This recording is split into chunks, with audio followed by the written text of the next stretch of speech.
Swayam Prabha. Digital India. Educated India.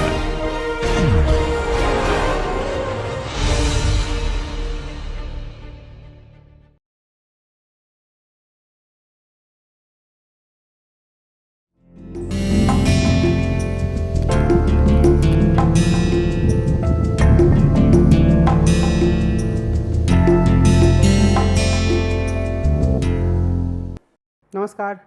भारतीय शासन एवं राजनीति से जुड़े विभिन्न आयामों की चर्चा की श्रृंखला में आज हम भारतीय राष्ट्रीय कांग्रेस के बारे में चर्चा करेंगे, जो कि हिंदुस्तान का, हमारे देश का एक प्रमुख राजनीतिक दल है। हम यह कह सकते हैं कि मौजूदा दौर में जितने राजनीतिक दल मौजूद हैं उनमें यह सबसे पुराना है। कांग्रेस का योगदान राष्ट्रीय आंदोलन में सबसे महत्वपूर्ण रहा, लेकिन उस समय यह एक संयुक्त मोर्चे के रूप में था। यह भी बात याद रखने की ज़रूरत है, यानी कि उसमें सोशलिस्ट भी थे, कुछ समय तक जो दक्षिण पंथ के कुछ तत्व थे वो भी कांग्रेस में शामिल थे। तो यह वह कांग्रेस नहीं मानी जा सकती है जो मौजूदा दौर में या आज़ादी के बाद के दौर में रही। हालांकि यह भी स्वीकार करना होगा कि आज़ादी के बाद के दौर में कांग्रेस के भीतर ऐसे जो लोग थे वो सबसे ज़्यादा संख्या में थे जिन्होंने स्वतंत्रता आंदोलन में सक्रिय रूप से हिस्सेदारी की थी, जेल गए थे। और कांग्रेस एक ऐसे मूल्य का प्रतिनिधित्व करने वाली पार्टी के रूप में सामने आई, या इसने खुद को प्रस्तुत किया, जो कि देश के हर तरह की आवाज़ को अपने भीतर स्थान देने में भरोसा करती है, जो कि देश के सभी तहजीबों को एक साथ मिलाकर समावेशी रूप में आगे बढ़ाने में भरोसा करती है, और जो यह चाहती है कि जो देश के वंचित और गरीब तबके हैं उनके लाभ के लिए सरकार के द्वारा ज़्यादा से ज़्यादा काम किया जाए।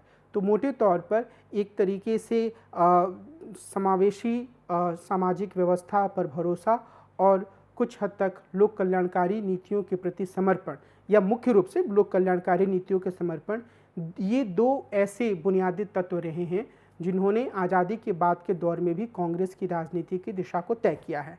और इसमें कई तरह के उतार चढ़ाव आए हैं, वैचारिक रूप से कई बार विभ्रम की स्थिति भी आई है, जिसके बारे में आज हम चर्चा करेंगे।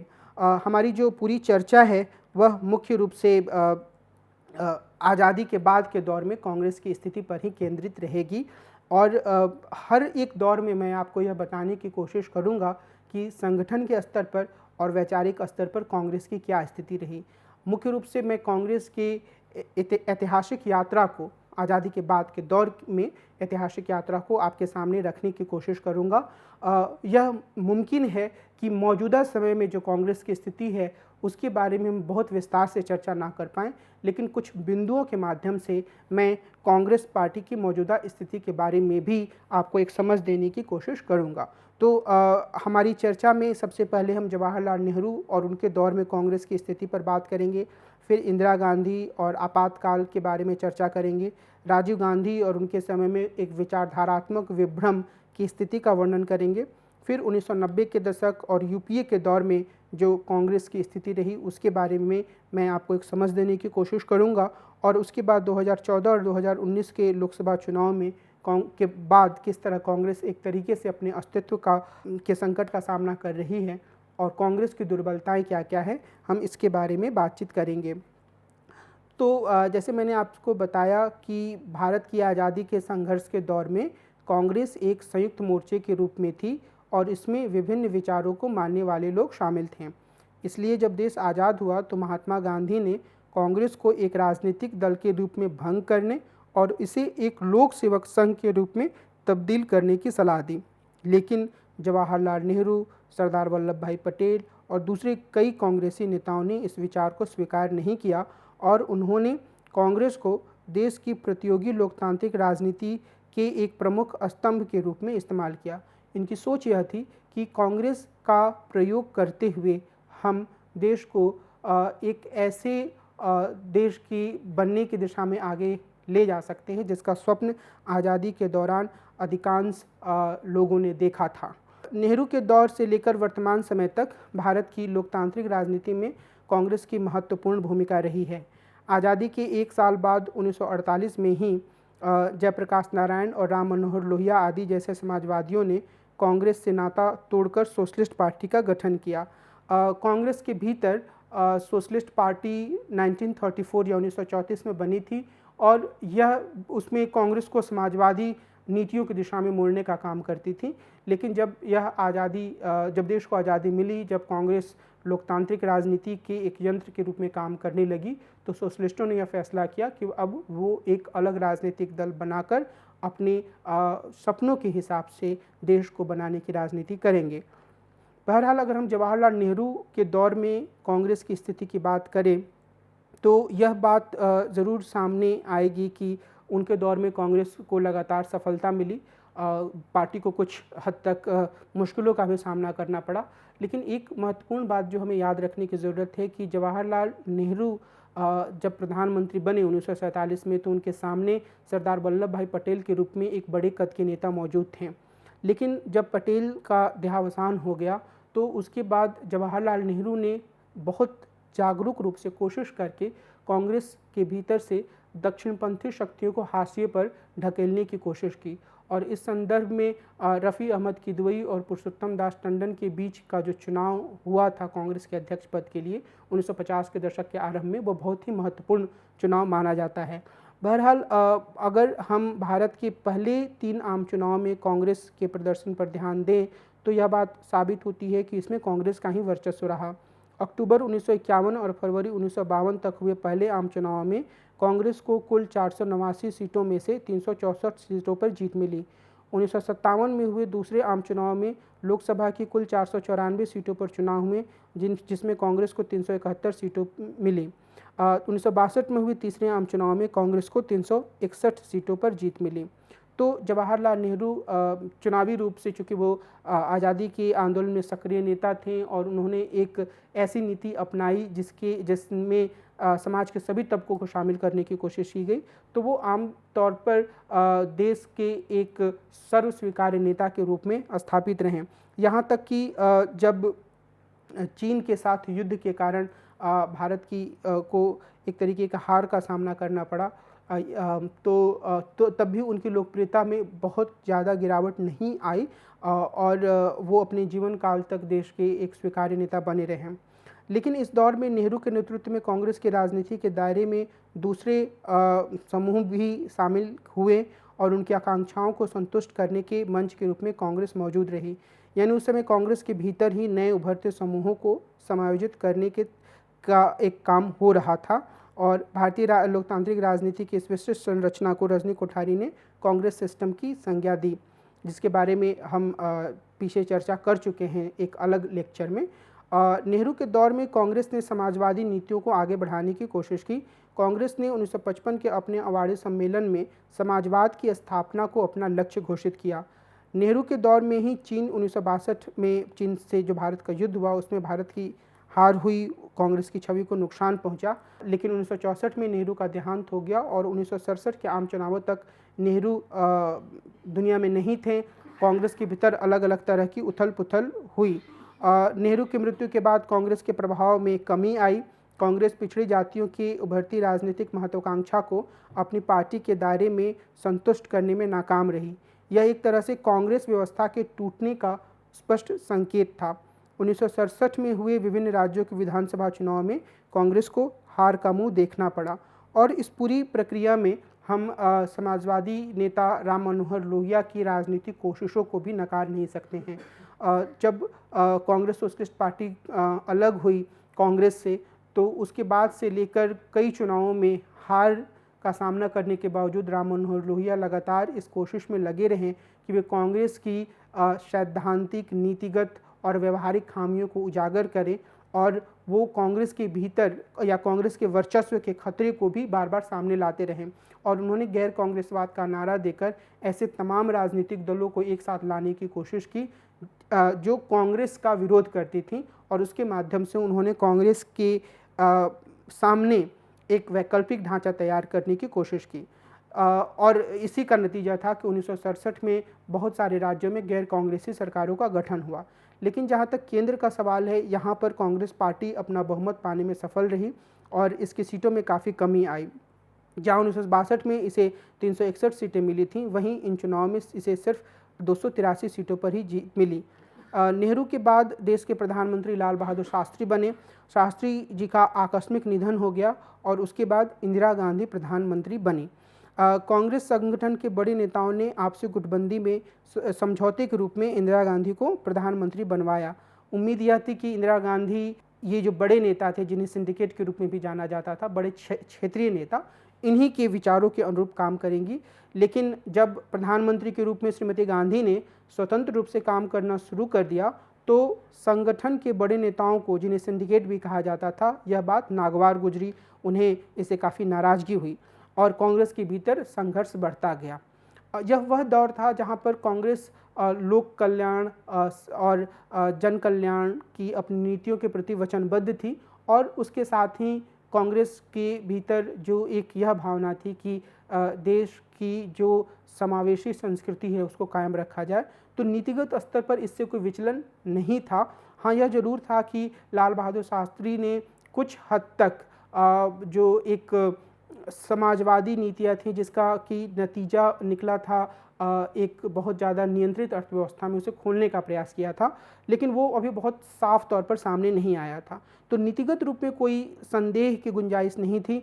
सत्ता का संघर्ष अवश्य था और जब इंदिरा गांधी ने अपने व्यक्तित्व को सामने लाना शुरू कर दिया कि वो एक स्वतंत्र प्रधानमंत्री के रूप में काम कर रही हैं और उन्हें अलग अलग तरीके के जो सिंडिकेट के नेता है दबा नहीं सकते हैं, तो फिर एक कांग्रेस के भीतर संघर्ष की स्थिति बनी।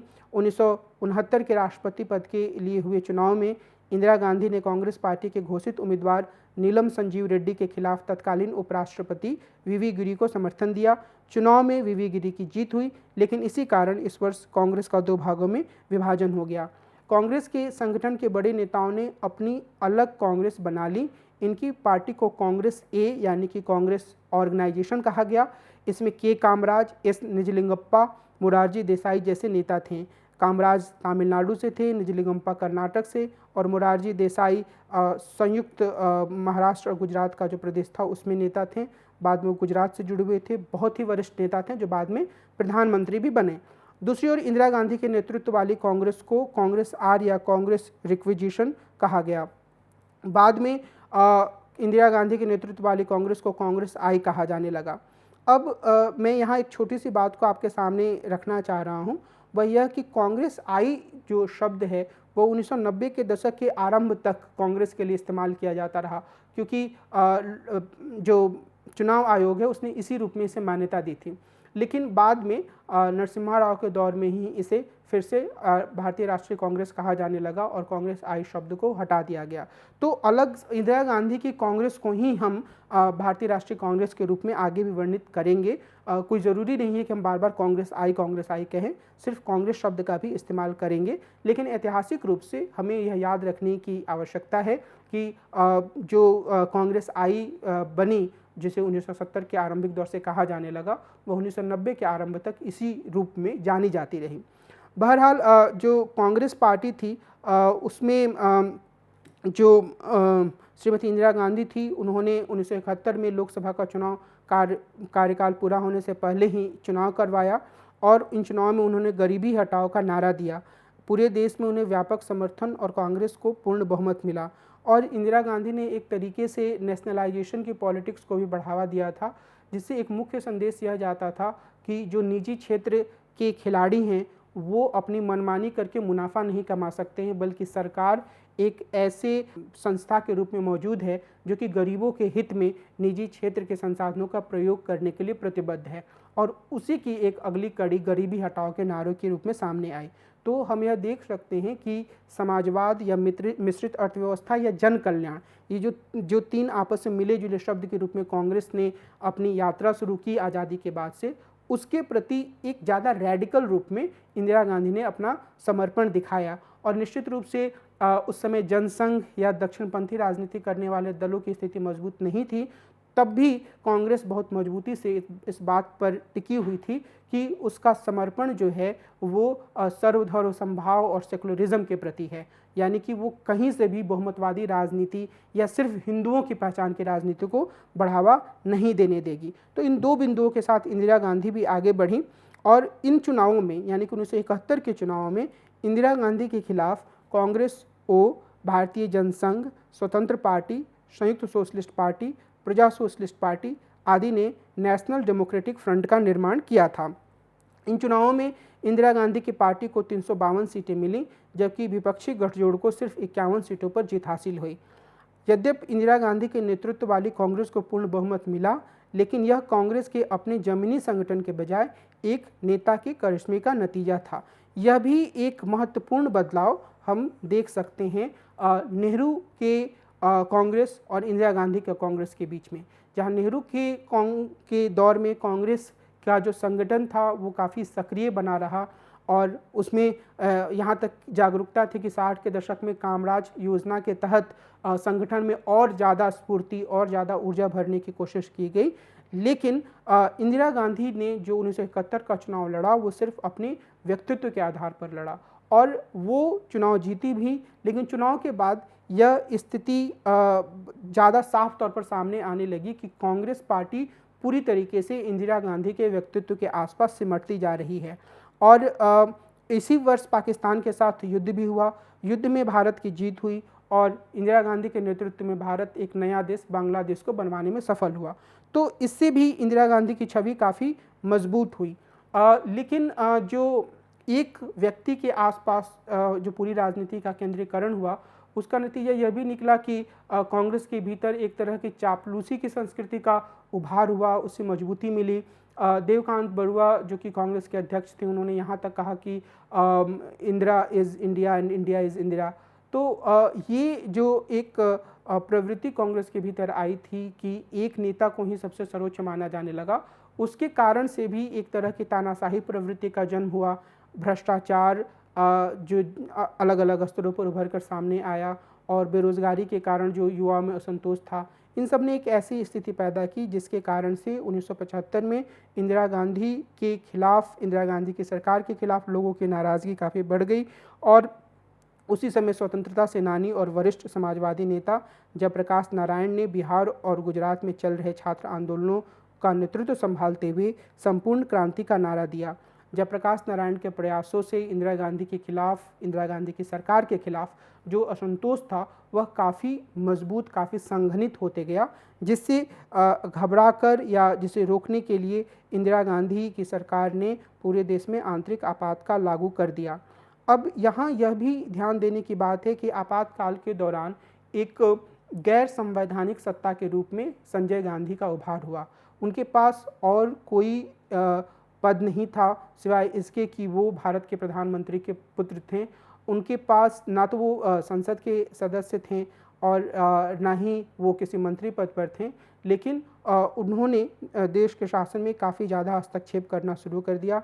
आपातकाल के दौरान कांग्रेस ने नसबंदी, झुग्गियों को हटाने जैसे मनमाने काम किए। और आपातकाल के दौरान की स्थिति पर ही एक हिंदी के एक प्रसिद्ध कवि नागार्जुन ने यह कविता लिखी थी जिसकी कुछ पंक्तियाँ थीं। इंदू जी क्या हुआ आपको, बेटे को याद रखा भूल गई बाप को। यानी कि आप एक ये पंक्तियाँ ये दिखाती हैं कि किस तरीके से जो नेहरू की विरासत थी, जो लोकतंत्र की विरासत थी, जिसमें नेहरू ने सिर्फ अपनी पार्टी के भीतर ही नहीं बल्कि विपक्षी दलों को भी सम्मान देकर लोकतांत्रिक मूल्यों को बढ़ावा दिया था, उसको कांग्रेस पार्टी ने काफ़ी नुकसान पहुंचाया। और कांग्रेस पार्टी के भीतर संजय गांधी के उभार और इंदिरा गांधी के पास पूरे सत्ता के केंद्रीकरण के चलते यह स्थिति आई। नसबंदी, झुग्गियों को हटाने जैसे मनमाने काम किए गए। तो आखिरकार 1977 में इंदिरा गांधी की सरकार ने आपातकाल हटाकर नए चुनाव कराने का फैसला किया। शायद उनका यह फैसला इस बात से प्रेरित था कि वो चुनाव जीत सकती हैं।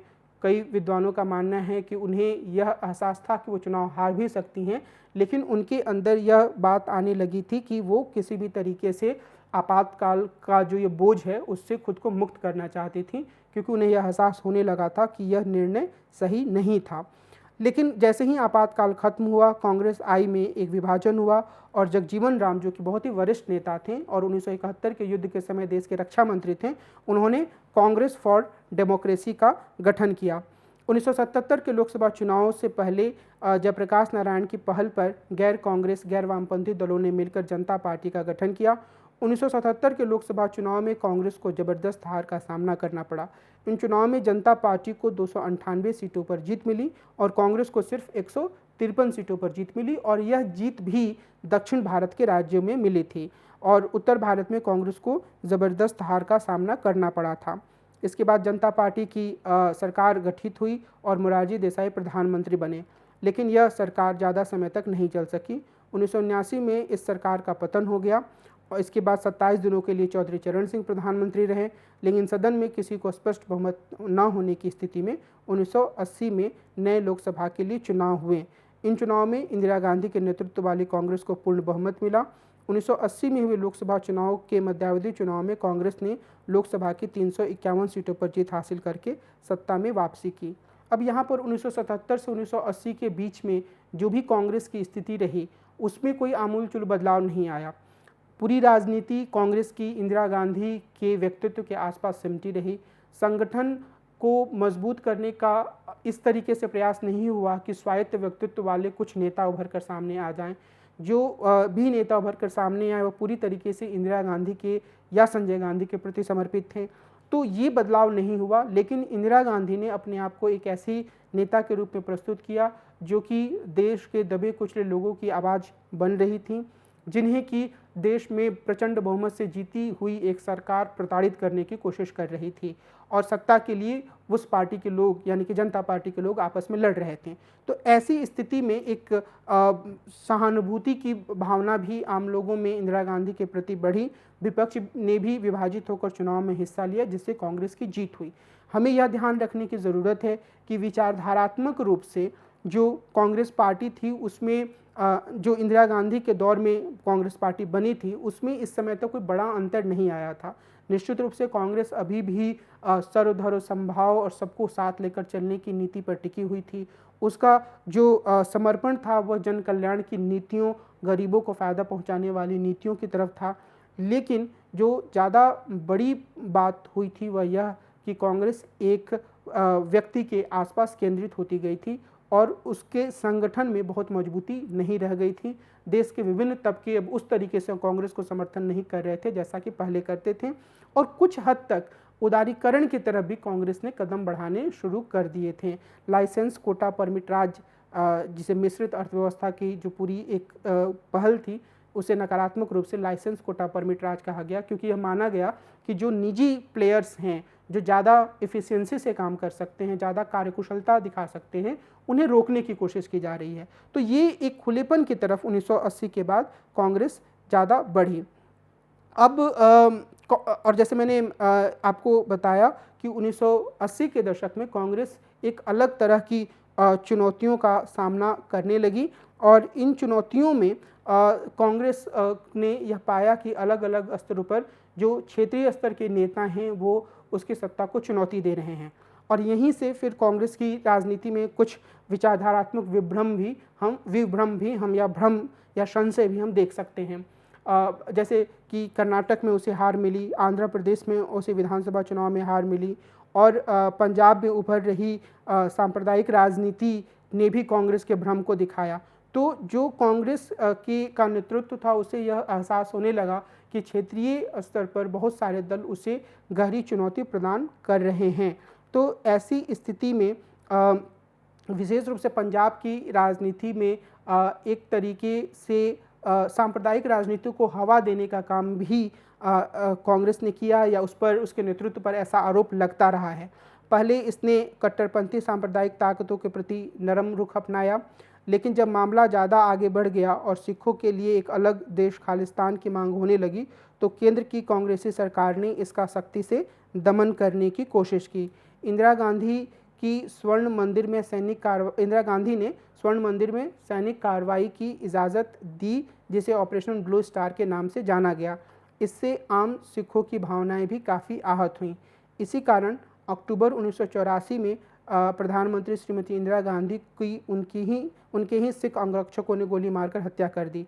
इसके बाद इंदिरा गांधी की बेटी राजीव गांधी कांग्रेस की कमान संभाली और उन्हें प्रधानमंत्री बनाया गया।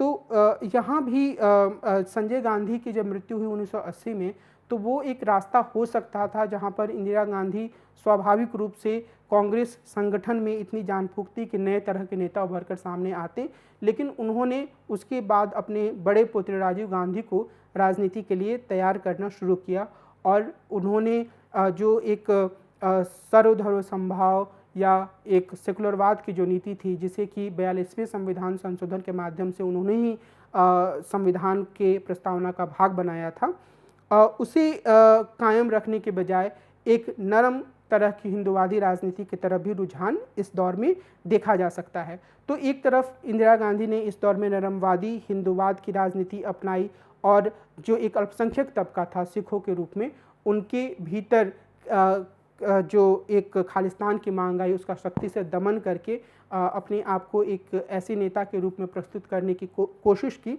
जो कि किसी भी तरह की सांप्रदायिकता को बर्दाश्त नहीं करती हैं, लेकिन दरअसल इसके मूल में एक तरीके से हिंदुओं को तुष्ट करने की कोशिश भी देखी जा सकती है। कम से कम बहुत से विचारक ऐसा मानते हैं। दूसरे स्तर पर जैसे मैंने कहा कि एक वंशवाद की राजनीति को बढ़ावा देने का काम खुद इंदिरा गांधी ने भी किया, लेकिन उन्होंने अपने जीवन काल में राजीव गांधी को सत्ता नहीं सौंपी थी।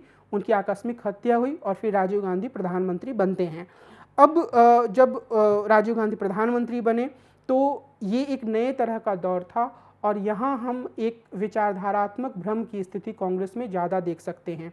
विचारधारात्मक भ्रम इसलिए क्योंकि कांग्रेस ने समावेशी राजनीति, सभी समूहों, सभी धर्मों, सभी मतों को एक साथ लेकर चल के देश को बेहतर बनाने की जो उसका एक विज़न रहा है, उसकी राजनीति की थोड़ी नकारात्मक तरीके से व्याख्या कर दी, जिसमें कि गलत बातों के लिए भी अलग अलग समुदायों को तुष्ट करने पर जोर दिया जाने लगा।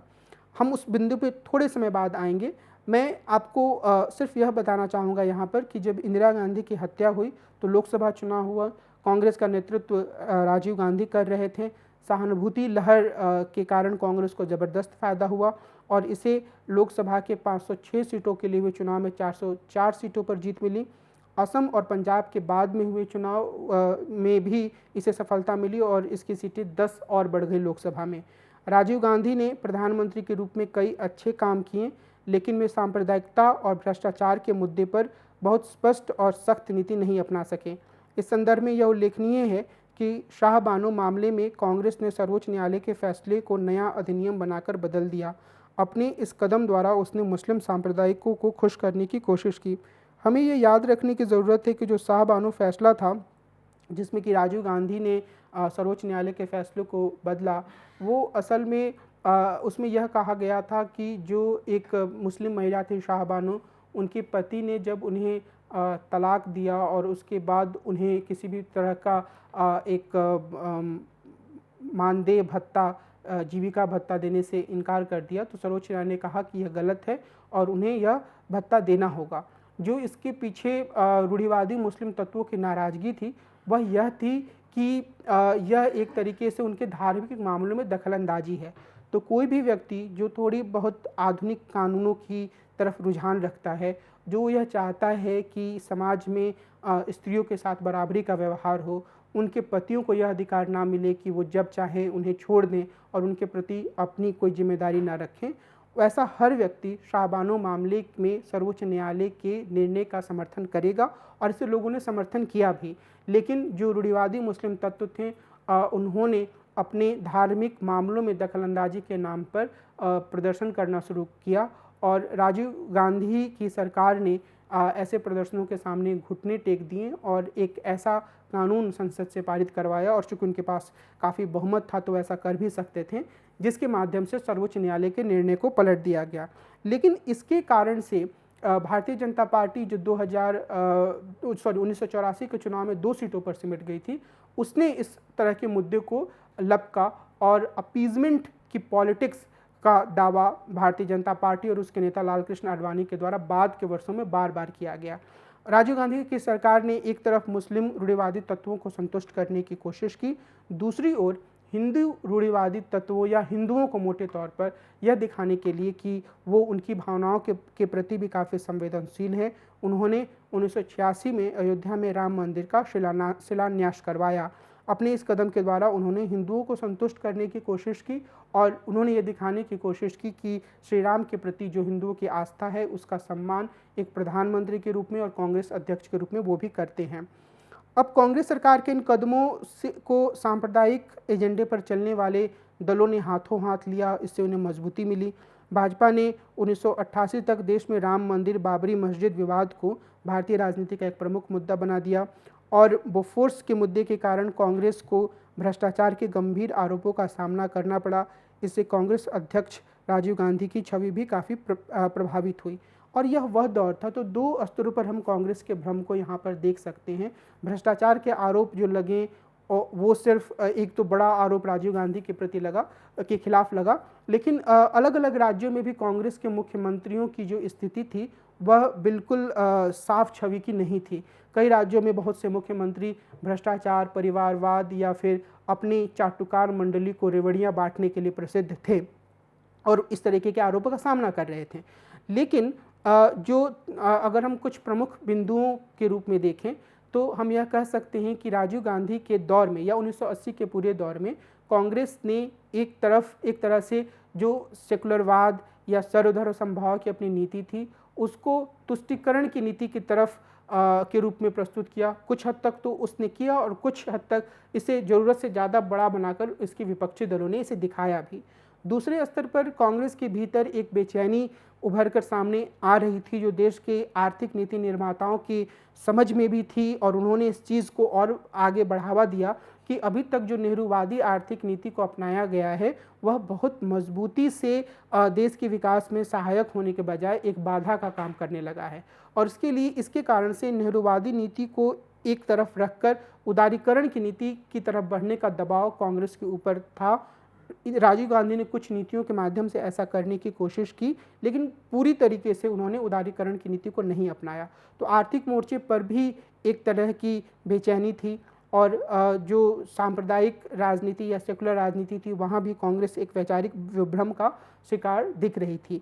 तो ये सारी जो परिस्थितियाँ थी इसके कारण से 1989 में कांग्रेस को सत्ता से बाहर होना पड़ा और एक गैर कांग्रेसी सरकार का गठन हुआ।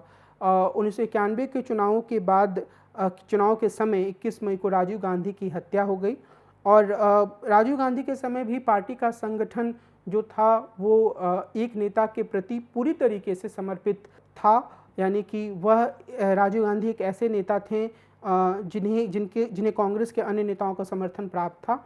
आमतौर पर कांग्रेस में ऐसे बहुत कम नेता थे जिन्होंने अपने स्वायत्त व्यक्तित्व का निर्माण करने की कोशिश की। कांग्रेस के संगठन के भीतर उतनी ज़्यादा गतिशीलता तो बिल्कुल नहीं थी जितनी ज़्यादा गतिशीलता जवाहरलाल नेहरू के समय में थी, लेकिन हाँ, व्यक्ति के प्रति समर्पण या केंद्रीकरण की भावना इंदिरा गांधी के शासन की तुलना में उस समय कम थी।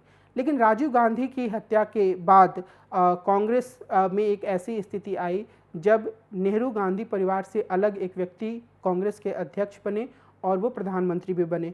वो व्यक्ति थे नरसिम्हा राव और जब कांग्रेस को 244 सीटों पर जीत मिली थी तो उसके बाद उन्हें प्रधानमंत्री बनाया गया और नरसिम्हा राव को प्रधानमंत्री के रूप में बनाने के बाद एक तरीके से माना गया कि यह एक नेहरू गांधी परिवार के प्रभाव से मुक्त कांग्रेस के बनने की संभावना खोलता है।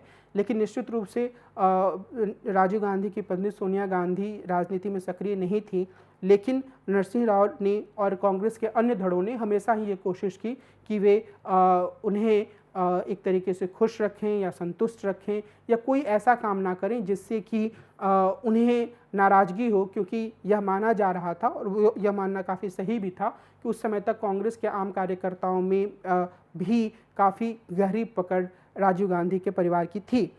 बहरहाल जो नरसिम्हा राव की सरकार थी उसने जो दो प्रमुख विचारधारात्मक विभ्रम की हम बात कर रहे हैं उसको और ज़्यादा गहराई दी। पहली बात तो यह हुई कि उन्होंने उदारीकरण की नीति को अपनाया और उदारीकरण की नीति को अपनाते हुए उन्होंने नेहरूवादी आर्थिक ढांचे को तिलांजलि दे दी और अब पूरी तरीके से बाजारीकरण, निजीकरण की नीति को बढ़ावा दिया जाने लगा। और दूसरे स्तर पर जो सांप्रदायिकता के खिलाफ एक संघर्ष की बात थी उसमें कांग्रेस थोड़ी कमज़ोर साबित हुई और इसी का नतीजा हुआ कि उन्होंने बाबरी मस्जिद को बचाने के लिए बहुत गंभीरता से प्रयास नहीं किया, या कम से कम एक ऐसी छवि बनी कि नरसिम्हा राव की सरकार ने गंभीरता से इसका प्रयास नहीं किया और 6 दिसंबर 1992 को अयोध्या में कार सेवकों की भीड़ द्वारा बाबरी मस्जिद को गिरा दिया गया। इसके अलावा जो भ्रष्टाचार का आरोप था, जो कि कांग्रेस की एक बड़ी समस्या रही है, वो काफ़ी मजबूती से उभर कर सामने आई। एक और जो बड़ी बात हुई 1990 के दशक के आरंभ से, और वो लगातार गहराती गई, वह यह कि कांग्रेस संगठनात्मक रूप से जो नेहरू के दौर में अन्य पिछड़े तबकों को समाविष्ट कर रही थी, वह प्रक्रिया इंदिरा गांधी के शासनकाल में काफ़ी कमज़ोर हुई, लेकिन फिर भी वह प्रक्रिया रही। अलग अलग तबके भी कांग्रेस से जुड़े थे। मुख्य रूप से 3 तबकों की मैंने बात कही थी कि ब्राह्मण, मुस्लिम और दलित को साथ लेकर इंदिरा गांधी ने एक व्यापक सामाजिक गठबंधन बनाने की कोशिश की, लेकिन इसका मतलब यह नहीं था कि अन्य तबके बिल्कुल ही अलग थे। लेकिन जो अन्य तबके थे, उन्होंने उत्तर प्रदेश और बिहार में गैर कांग्रेसी दलों के आसपास अपनी गोलबंदी शुरू कर दी, जिसका नतीजा यह हुआ कि 1989 में सत्ता परिवर्तन के बाद जब बिहार और उत्तर प्रदेश में विधानसभा के चुनाव हुए तो वहाँ सत्ता का परिवर्तन हुआ, और उसके बाद जो मंडल आयोग की सिफारिशें लागू हुई, उसके चलते गैर कांग्रेसी दलों के आसपास जो पिछड़ी जातियाँ थीं उनकी गुलबंदी हुई, और जनता दल के भीतर लालू प्रसाद यादव, मुलायम सिंह यादव जैसे मजबूत नेता उभर कर सामने आए। राजीव गांधी के समय तक इन राज्यों में कांग्रेस की स्थिति बिल्कुल ही खराब नहीं थी। राज्य में कांग्रेस सत्ता में थी और फिर वो सत्ता से बाहर हुई थी तो मुख्य विपक्षी दल के रूप में थी। लेकिन नरसिम्हा राव के दौर में इन राज्यों में कांग्रेस के संगठन की स्थिति काफ़ी खराब हुई और उसकी प्रदर्शन में भी लगातार गिरावट होता रहा। कई अन्य राज्यों के बारे में भी यह बात कही जा सकती है। तो ये जो पूरी स्थिति थी, उसके कारण से जब 1996 में लोकसभा का चुनाव हुआ तो कांग्रेस पार्टी की हार हुई, उसकी सीटें कम हुई, वो उसे मात्र 140 सीटों पर जीत मिली। इसके बाद वाजपेयी की सरकार बनी जो 13 दिनों तक चली। फिर कांग्रेस के समर्थन से संयुक्त मोर्चे की सरकार चली। इस बीच नरसिम्हा राव को भ्रष्टाचार के आरोपों के कारण कांग्रेस पद से इस्तीफा देना पड़ा। सीताराम केसरी कांग्रेस के अध्यक्ष बने, लेकिन कांग्रेस एक तरीके से डामाडोल स्थिति में रही क्योंकि कोई एक ऐसा मजबूत नेता नहीं था जो कि कांग्रेस कार्यकर्ताओं को एक साथ जोड़ सके या उन्हें उत्साहित कर सके। तो देवेगौड़ा और इंद्र कुमार गुजराल की सरकार को कांग्रेस ने समर्थन दिया। भाजपा धीरे धीरे मजबूत होती गई। 1998 के चुनाव के बाद भाजपा को पूर्ण बहुमत नहीं मिला, लेकिन अटल बिहारी वाजपेयी की सरकार बनी। 1999 में फिर चुनाव हुआ क्योंकि AIADMK या अन्ना द्रमुक के समर्थन वापस लेने के कारण वाजपेयी की सरकार गिर गई। और फिर इन चुनावों के समय ही सोनिया गांधी ने प्रचार करने का फैसला किया। हालांकि कांग्रेस के प्रदर्शन में कोई सुधार नहीं हुआ, कांग्रेस को 141 सीटों पर ही जीत मिली। लेकिन उसके बाद केसरी को हटाकर सोनिया गांधी को कांग्रेस का अध्यक्ष बना दिया गया। तो ये एक बार फिर से नेहरू गांधी परिवार में की कांग्रेस में वापसी की तरह था। और ये जो बीच के वर्ष रहे हैं उसमें कांग्रेस का संगठन कमज़ोर हुआ और कांग्रेस के जो नेता थे वो बड़ी मात्रा में कांग्रेस छोड़ने की ओर प्रवृत्त हुए। तो इससे कांग्रेस की अध्यक्ष के रूप में नेहरू गांधी परिवार के महत्व को भी कांग्रेस के अन्य कार्यकर्ताओं ने या अन्य टीकाकारों ने स्वीकार किया। बहरहाल 1998 के चुनाव के बाद वाजपेयी की सरकार बनी। 1999 के चुनाव के बाद फिर वाजपेयी की सरकार बनी और मई 1999 में कांग्रेस का एक विभाजन हुआ जिससे राष्ट्रवादी कांग्रेस पार्टी बनी। मुख्य मुद्दा जो था वो यह था कि सोनिया गांधी विदेशी मूल की नेता हैं और उन्हें हम प्रधानमंत्री के रूप में या कांग्रेस अध्यक्ष के रूप में उस तरह से स्वीकार नहीं कर सकते हैं। फिर 1999 के चुनाव में जिसमें कांग्रेस को सिर्फ 112 सीटें मिली और राष्ट्रीय जनतांत्रिक गठबंधन के नेतृत्व में सरकार बनी। अब यहाँ यूपीए के गठबंधन में आने से पहले अगर हम इस पूरे दौर का विश्लेषण करें, राजीव गांधी के बाद के दौर का, जहाँ पर कांग्रेस पार्टी के पास ऐसे अध्यक्ष आए जो कि नेहरू गांधी परिवार से नहीं थे, तो हम यह कह सकते हैं कि इसके नकारात्मक प्रभाव ज़्यादा देखने को मिले संगठन के स्तर पर। और कांग्रेस ने 2 बड़े बदलाव, एक तो आर्थिक मोर्चे पर काफ़ी बड़ा बदलाव हुआ जो कि बाद में जाकर सभी दलों की सहमति का आधार भी बना, यानी कि अधिकांश दल आर्थिक नीति के मामले पर कांग्रेस की नीति को ही अपनाने लगे बाद के दौर में। जैसे कि वाजपेयी सरकार ने बाकायदे एक डिसइन्वेस्टमेंट मिनिस्ट्री बना दी कि हमें निजीकरण को बढ़ावा देना है, तो सरकार के पास जो संपदाएं हैं उन्हें बेचने की ज़रूरत है। लेकिन कांग्रेस का संगठन इस दौर में कमज़ोर हुआ। नेहरूवादी नीति को उसने छोड़ा, जिसे बाद में एक सकारात्मक कदम भी माना गया देश के विकास के लिए, क्योंकि जो वो मॉडल था उससे बहुत कुछ हासिल नहीं हो पा रहा था। और सांप्रदायिकता के खिलाफ एक दृष्टिकोण में कांग्रेस पार्टी काफ़ी कमज़ोर साबित हुई। तो जब सोनिया गांधी कांग्रेस अध्यक्ष बनी तो उन्होंने कांग्रेस के संगठन को कुछ हद तक संभालने की कोशिश की। कांग्रेस के भीतर जो एक भगदड़ मची हुई थी वो रुकी, और बाद में 2004 में उन्होंने कई दलों से गठबंधन किया चुनाव पूर्व, और उसके बाद कांग्रेस पार्टी जो है वो भाजपा से बड़ी पार्टी के रूप में उभर कर सामने आई। हालांकि दोनों के बीच में अंतर बहुत ज़्यादा नहीं था और 145 सीटों पर कांग्रेस को जीत मिली। कांग्रेस की जीत के बाद सोनिया गांधी प्रधानमंत्री बन सकती थी, पर उन्होंने प्रधानमंत्री पद लेने से इनकार कर दिया और डॉक्टर मनमोहन सिंह देश के प्रधानमंत्री बने, और एक यूपीए की सरकार गठित हुई जिसमें कि लेफ्ट पार्टीज़ का भी समर्थन था। तो ये जो एक स्थिति थी उसमें ऐसा नहीं था कि सोनिया गांधी के आने से कांग्रेस की जो संगठनात्मक स्थिति थी वो काफ़ी मजबूत हो चुकी थी। लेकिन कांग्रेस कुछ हद तक संभली और इसने समझदारी से बहुत सारे अन्य पार्टियों के साथ गठजोड़ किया। गठजोड़ की राजनीति में शुरू में जो कांग्रेस ने झिझक दिखाई थी उससे वो पीछे हटी और उसने अब यह तय किया, विशेष रूप से वाजपेयी सरकार के अनुभवों को देखते हुए, कि उसे भी गठबंधन की राजनीति को और आगे बढ़ना चाहिए। और जो यूपीए की सरकार गठित हुई उसमें काफ़ी महत्वपूर्ण काम भी किए गए, और जैसे मिसाल के तौर पर हम ये देख सकते हैं कि जो मनरेगा यानी कि नेशनल एम्प्लॉयमेंट गारंटी स्कीम जो है, जिसको Mahatma Gandhi national employment guarantee scheme के रूप में जाना जाता है, या फिर सूचना के अधिकार कानून को हम कह सकते हैं, फॉरेस्ट राइट्स एक्ट को हम देख सकते हैं, और ऐसे ही कुछ अन्य कानूनों को। तो ऐसे प्रगतिशील कानून काफ़ी पारित हुए। सोनिया गांधी के नेतृत्व में एक नेशनल एडवाइजरी काउंसिल का गठन हुआ जो कि सरकार को कई मुद्दों पर सुझाव देने का काम करती थी। तो इस पूरी परिस्थिति में कांग्रेस के भीतर हम यह देख सकते हैं कि एक तरीके से जो लोक कल्याणकारी राजनीति है उसकी वापसी हुई, और ये उदारीकरण की नीतियों के साथ हुई। यह वापसी इसलिए महत्वपूर्ण थी क्योंकि जो पहले का दौर था उसमें उदारीकरण की नीतियों को ही एक समाधान के रूप में देखा गया, लेकिन अब यह माना गया कि जो सरकार है उसका एक बड़ा काम जो हाशिए के लोग हैं उनको रोज़गार देना है, उनको रोज़गार की गारंटी देना है। तो सरकार ने इसे एक संसद के अधिनियम के माध्यम से इसे तय किया। हम यह नहीं कह सकते हैं कि संगठनात्मक रूप से कांग्रेस बहुत मजबूत हो गई, लेकिन यह बात अवश्य है कि नरसिंह राव के दौर में जो कांग्रेस कमज़ोर हुई थी वो प्रवृत्ति और ज़्यादा गहरी नहीं हुई। कई राज्यों में कांग्रेस ने खुद को संभाला, लेकिन ऐसा नहीं हुआ कि उत्तर प्रदेश या बिहार जैसे प्रमुख राज्यों में कांग्रेस बहुत मजबूती से स्थापित हो पाई, या पश्चिम बंगाल में जहां पर तृणमूल कांग्रेस अलग हो गई थी वहां पर कांग्रेस ने खुद को एक प्रमुख विपक्षी दल के रूप में स्थापित किया। तो कुछ राज्यों में कांग्रेस कमज़ोर रही, लेकिन उसकी कमजोरी और ज़्यादा गहरी नहीं हुई। लेकिन संगठन के स्तर पर कोई बहुत आमूलचूल बदलाव आया ऐसा नहीं दिखा। इसके बावजूद चूँकि सरकार ने कुछ प्रगतिशील नीतियां अपनाई थीं, कांग्रेस को 2009 के चुनावों में सफलता मिली और कांग्रेस के नेतृत्व वाले संप्रग या यूपीए को चुनाव में 206 सीटों पर सफलता मिली, और सिर्फ कांग्रेस को 206 सीटों पर सफलता मिली और कांग्रेस के नेतृत्व वाले यूपीए को 262 सीटों पर जीत मिली।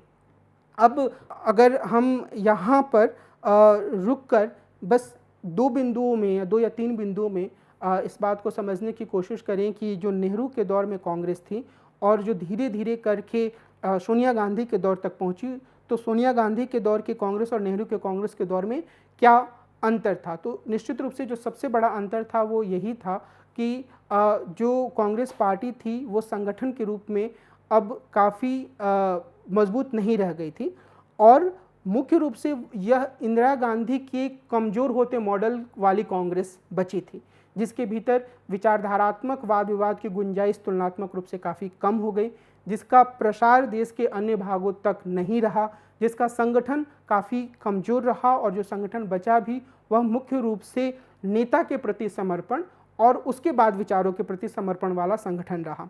तो इस लिहाज से यह कहा जा सकता है कि कांग्रेस नेहरू कालीन कांग्रेस के एक बहुत ही संकुचित स्वरूप में बची। हालांकि सत्ता में इसने अपना दबदबा कायम किया, 10 वर्षों तक यह सत्ता में रही, लेकिन कांग्रेस संगठन अपने आप को बहुत मजबूती से उभार कर सामने नहीं ला पाया।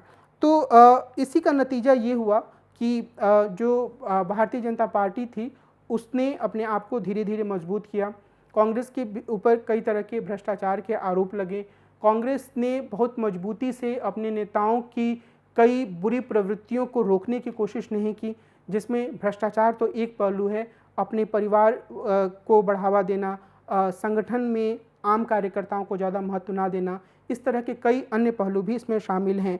तो इन सब का नतीजा यह निकला कि जब 2014 के लोकसभा चुनाव हुए तो कांग्रेस को करारी हार का सामना करना पड़ा और यह प्रवृत्ति जो हार का जो एक पूरा सिलसिला था वह आगे भी जारी रहा, क्योंकि कांग्रेस खुद अपने संगठन को जीवंत नहीं कर पाई और वो उसके भीतर एक ऐसा नेतृत्व उभर कर सामने नहीं आ पाया जो कि नरेंद्र मोदी या भारतीय जनता पार्टी को गहराई से चुनौती दे सके। तो इसका नतीजा यह निकला कि बीच में 2018 में इसे कुछ राज्यों में अच्छी सफलता मिली, लेकिन 2019 के चुनाव में कांग्रेस को फिर से हार का सामना करना पड़ा। जहां 2014 के चुनाव में उसे 44 सीटों पर जीत मिली थी, वहीं 2019 के चुनाव में इसे 52 सीटों पर जीत मिली। तो तकरीबन एक जैसा प्रदर्शन रहा। इसके लिए बहुत सारे अन्य तात्कालिक कारणों और दूसरे तरह के कारणों पर भी हम जा सकते हैं। मिसाल के तौर पर आरएसएस के संगठन की मजबूती, मिसाल के तौर पर तात्कालिक रूप से कई संवेदनशील मुद्दों का चुनाव में हावी हो जाना। लेकिन मुख्य रूप से कांग्रेस के परिप्रेक्ष्य से यह जरूर कहा जा सकता है कि कांग्रेस अपने आप को 1990 के दशक के आरंभ की स्थिति में भी ले जाने में सफल नहीं हो पाई। तो हम बिल्कुल ही ये कल्पना नहीं कर सकते हैं कि कांग्रेस का संगठन बहुत मजबूत हो जाए, लेकिन अगर कांग्रेस का संगठन 1990 के शुरुआत के दशक जैसा भी हो पाता तो कांग्रेस की स्थिति बेहतर होती, लेकिन इसका आधार धीरे धीरे और सिकुड़ता ही रहा। और इस संदर्भ में हमें कांग्रेस पार्टी की जो कई कमियां हैं, उसकी जो दुर्बलताएं हैं, उस पर भी ध्यान देने की आवश्यकता है। कांग्रेस की दुर्बलताओं की अगर हम बात करेंगे तो ऐसा उसके बारे में बहुत लंबी सूची बनाई जा सकती है, लेकिन मैं कुछ बिंदुओं के तरफ आपका ध्यान दिलाऊंगा। निश्चित रूप से कांग्रेस हमारे देश की सबसे पुरानी पार्टी है, लेकिन पार्टी अपनी नीतियों, कार्यक्रमों और कार्यकर्ताओं से ज़्यादा एक नेहरू गांधी परिवार पर निर्भर रही है। इसका अर्थ यह है कि अगर आम कांग्रेस कार्यकर्ता जो कांग्रेस के प्रति समर्पित है, आप उनसे बात करें तो वो अपनी पार्टी की नीतियों और कार्यक्रमों के प्रति जितने जागरूक नहीं होते हैं, उससे ज़्यादा उनके भीतर की यह भावना उभर कर सामने आती है कि किस तरीके से नेहरू गांधी परिवार की भूमिका को और बढ़ाएं जिससे उन्हें चुनाव में जीत मिल सके। यह किसी भी बड़ी पार्टी के लिए एक निराशाजनक स्थिति हो सकती है, क्योंकि राजनीति और अगर एक पार्टी को दीर्घकालिक रूप से राजनीति में टिके रहना है तो उसे अपने नीतियों और कार्यक्रमों पर ज़्यादा जोर देना चाहिए और उसे यह कोशिश करनी चाहिए कि जो आम स्तर के कार्यकर्ता हैं उनका राजनीतिक प्रशिक्षण हो और वो अपनी मेहनत के बल पर पार्टी की सीढ़ियों को चढ़ें और अगर मुमकिन हो तो वो कांग्रेस अध्यक्ष और प्रधानमंत्री के पद तक जाएं। तो यह जो एक मॉडल एक राजनीतिक पार्टी का हो सकता है, उस मॉडल को कांग्रेस ने इंदिरा गांधी के दौर से ही खो दिया और उसके बजाय पूरी तरीके से एक नेता और एक पार्टी के प्रति समर्पण, उस पर निर्भरता पर जोर दिया जाने लगा और इसका नतीजा यह निकला कि पार्टी के भीतर जो नेता हैं वो कई बार ज़मीनी स्तर पर जाकर काम करने की बजाय एक नेता के करिश्मे पर भरोसा करने लगे और जब उस नेता के करिश्मे या उसकी बहुत सारी मेहनत के बावजूद भी सफलता नहीं मिली तो सारा ठीकरा उस नेता पर फोड़ने लगे। तो यह जो एक प्रवृत्ति है वह कांग्रेस पार्टी की एक बड़ी दुर्बलता है और ऐसा नहीं है कि कांग्रेस में ऐसे नेता इस बीच में उभर कर सामने नहीं आए जिन्होंने ज़मीनी स्तर पर मेहनत करके अपने लिए एक आधार तैयार नहीं किया, लेकिन ऐसे नेताओं की संख्या कम है और ऐसे नेताओं की संख्या ज़्यादा है जो किसी भी तरीके से सत्ता को पाने और उसके माध्यम से फिर अपने समृद्धि पर ध्यान देने पर जोर देते हैं, और इसके लिए उन्हें सबसे अच्छा सहारा लगता है एक व्यक्ति या एक परिवार पर भरोसा करना। दूसरे स्तर पर कांग्रेस की एक बड़ी समस्या यह है कि यहाँ पर कई नेता जो हैं वो अपने परिवारों की विरासत को संभाल रहे हैं और वो कांग्रेस के युवा नेता कहे जाते हैं। कांग्रेस में ऐसी युवा नेताओं को ढूंढने के लिए काफ़ी मशक्क़त करना पड़ेगा जिनके पिता राजनीति में नहीं थे, जिनकी माता राजनीति में नहीं थी। हर युवा नेता अगर आप देखेंगे तो वो किसी राजनीतिक परिवार से ही जुड़ा हुआ है। अगर मैं हर ना भी कहूँ तो अधिकांश 60% तक ये संख्या जा सकती है कि ऐसे नेता हैं। तो यह किसी भी पार्टी के लिए बहुत अच्छी स्थिति नहीं है। निश्चित रूप से अगर किसी की माता या किसी के पिता राजनीति में हैं या किसी के परिवार का कोई सदस्य राजनीति में रहा है तो उसके राजनीति में आने पर रोक नहीं है या उसके किसी पद संभालने पर रोक नहीं लगनी चाहिए, लेकिन अगर यह तादाद बड़ी संख्या में हमारे सामने आएगी तो इसका नतीजा यही होगा कि एक ऐसा कार्यकर्ता जो अपनी युवावस्था में कांग्रेस पार्टी से जुड़कर या किसी पार्टी से जुड़कर काम करना चाहता है और वो धीरे धीरे पद पर जाते हुए सर्वोच्च पद पर पहुंचने की चाह रखता है, तो उसकी महत्वाकांक्षा या उसकी काम करने की प्रवृत्ति को गहरा चोट लगेगा, क्योंकि ना तो उसके पास परिवार वाले नेताओं के समान राजनीतिक पूंजी होगी, ना आर्थिक पूंजी होगी, ना सामाजिक पूंजी होगी। तो जब तक से एक पार्टी का संगठन इतना वाइब्रेंट, इतना गतिशील ना हो कि वो मेहनत करने वाले कार्यकर्ताओं को तरजीह दे, तब तक पार्टी की स्थिति कमजोर ही बनी रहेगी। हम सचिन पायलट, जतिन प्रसाद और बहुत कई सारे नेताओं का नाम देखें तो कई बार आपको और आप गूगल करें कि क्या इन नेता के परिवार के व्यक्ति भी कभी राजनीति में थे, तो अधिकांश मामलों में कांग्रेस के युवा नेताओं के संदर्भ में यही नतीजा निकलता है। हालांकि इसके बहुत सारे अपवाद भी हैं और बहुत से ऐसे नेता भी कांग्रेस में आए हैं, लेकिन ये एक ऐसी दुर्बलता है जिससे कांग्रेस पार्टी को खुद को मुक्त करने की कोशिश करनी चाहिए। यानी कि परिवारवाद सिर्फ सोनिया गांधी के परिवार की ही बात नहीं है, बल्कि उसका विस्तार अन्य अलग अलग नेताओं के परिवारों तक होना कांग्रेस के संगठन के लिए काफ़ी खतरनाक है। कई बार हम यह भी सोच सकते हैं कि अगर अमेरिका में जैसे एक डेमोक्रेटिक पार्टी है तो उसके भीतर कोई बराक ओबामा अपनी राजनीति करते हुए 50 वर्ष से पहले एक सर्वोच्च पद के उम्मीदवार के रूप में सामने आ सकते हैं, लेकिन क्या ये भारतीय राजनीति में और विशेष रूप से कांग्रेस पार्टी में संभव है? तो इसका जवाब ना के रूप में ही सामने आएगा। तो ये एक ऐसी दुर्बलता है जिस पर कांग्रेस पार्टी को ध्यान देना चाहिए अगर उसे अपनी ज़मीन बनानी है तो। तीसरे स्तर पर देश के कुछ भागों में पार्टी का आधार सिकुड़ा है और पार्टी अपना यह आधार फिर से हासिल करने में नाकाम रही है। मैंने पीछे की चर्चा में भी बिहार और उत्तर प्रदेश का जिक्र किया, पश्चिम बंगाल को इस श्रेणी में शामिल कर सकते हैं। और अगर आप कांग्रेस की राजनीति को अन्य स्रोतों से देखें तो आप यह पाएंगे कि आमतौर पर कई राज्यों में कांग्रेस ने अपनी उस स्थिति से एक तरह से संतोष कर लिया है। मिसाल के तौर पर अगर हम तमिलनाडु की या बिहार की बात करें, उत्तर प्रदेश में शायद पार्टी आज के दौर में थोड़ी कोशिश कर रही है, पर बिहार और तमिलनाडु जैसे राज्यों में या पश्चिम बंगाल में भी कांग्रेस ने अपने संगठन को फिर से बहुत बुनियादी रूप से पुनर्जीवित करने की कोशिश नहीं की है। और एक बार जहां यह सत्ता से बाहर होती है वहां का पार्टी संगठन धीरे धीरे कमज़ोर होता जाता है। तो ये एक ऐसी कमी है जिसको दूर करने की तरफ कांग्रेस को ध्यान देना चाहिए, या दूसरे शब्दों में हम कह सकते हैं कि कांग्रेस की एक प्रमुख दुर्बलता के रूप में है। चौथे स्तर पर नीतिगत स्तर पर 1990 के बाद कांग्रेस की स्थिति काफ़ी कमज़ोर हुई है। नेहरूवादी समाजवाद की बजाय आर्थिक उदारीकरण की नीति अपनाने के कारण कांग्रेस के पास कोई स्पष्ट आर्थिक विजन नहीं बचा है। यदि संप्रग एक यानी कि यूपीए एक के दौरान इसने रोजगार गारंटी जैसे कानूनों को आगे बढ़ाया, लेकिन इसकी आर्थिक नीतियाँ राज्य की भूमिका में कटौती की ही वकालत करती हैं।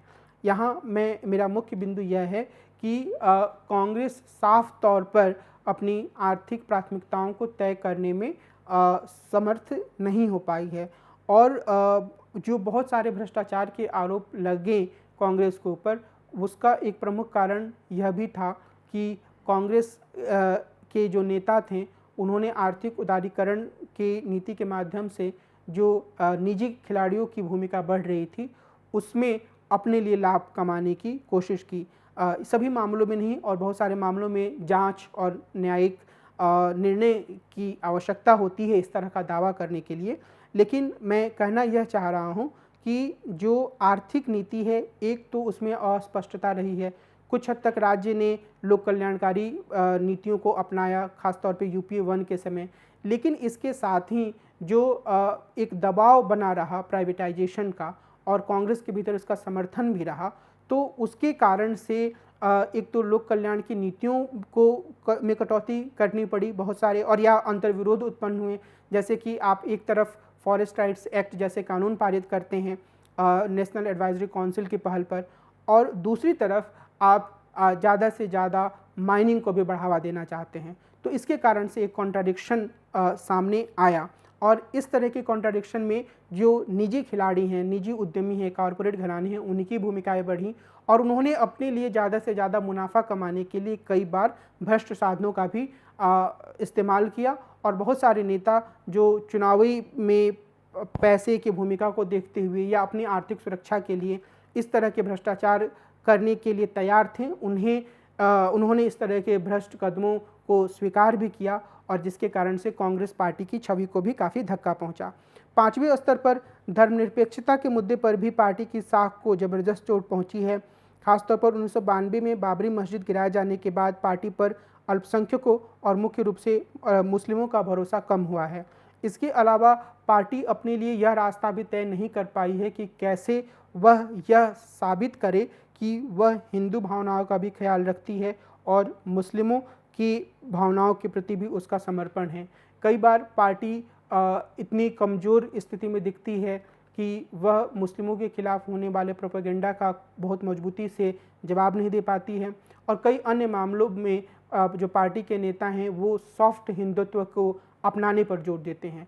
अब यह पार्टी के लिए, कांग्रेस पार्टी के लिए एक बड़ी चुनौती है कि कैसे वह खुद को इस बात को स्पष्ट करे कि वह सर्वधर्म समभाव में और हर धर्म के लोगों को साथ लेकर चलने में भरोसा रखती है।